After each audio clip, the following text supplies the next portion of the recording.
ভাবুন তো, যদি পৃথিবী থেকে হঠাৎ করে সব নারী গায়েব হয়ে যায়, তাহলে কি হবে? প্রথম 10 মিনিটে আসলে কিছুই হবে না। পুরো পৃথিবী অদ্ভুত রকম শান্ত হয়ে যাবে, কারণ এই পৃথিবীতে প্রায় 4 বিলিয়ন নারী আছে।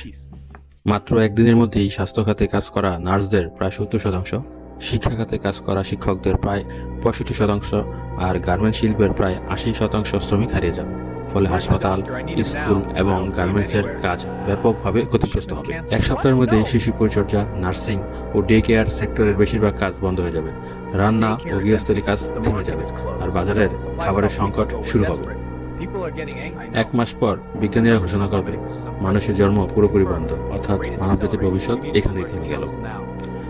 1 বছরের মধ্যে স্কুলগুলো প্রায় ফাঁকা হয়ে যাবে, হাসপাতালের সেবা কমে যাবে, আর পরিবার কাঠামো ভেঙে পড়বে 100%।